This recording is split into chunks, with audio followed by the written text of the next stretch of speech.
Esok Khamis malam Jumaat merupakan malam yang paling besar di sisi kita kerana kebanyakan ulama menyatakan Lailatul Qadar itu tidak akan berlaku melainkan pada malam 27 Ramadan, dan sebahagian ulama menyatakan juga kalaulah 27 Ramadan itu bertepatan dengan Khamis malam Jumaat, maka di sana akan berlakunya Lailatul Qadar. Jadi tuan-tuan, siapa yang melihat video ni, tolong tuan-tuan sebarkan kepada kenalan-kenalan kita agar kita bersedia. Ya, saya keluarkan awal agar kita lock masa kita. Esok kita akan berada pada raja segala malam, iaitu malam Lailatul Qadar. Mungkin kita rasa kita tak layak, mungkin kita rasa kita berdosa. Adakah kita patut berada pada Lailatul Qadar? Bila tuan-tuan menerima video ini, tuan-tuan dapat video ini, bermakna Allah sedang menjentik dan menjemput kita untuk melakukan ibadah terbaik pada malam tersebut,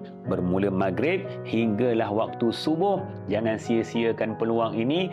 Tuan-tuan dan puan-puan, tingkatkan ibadah, solat, taubat, istighfar, membaca Al-Quran, bersedekah dan banyak lagi yang boleh kita buat. Moga Allah memberi peluang itu kepada kita. Sekarang Allah dah bagi peluang dah ni.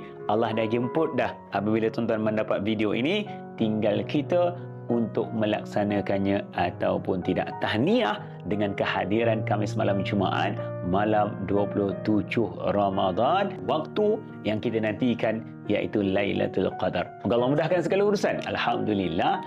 Jom berterima kasih kepada Allah.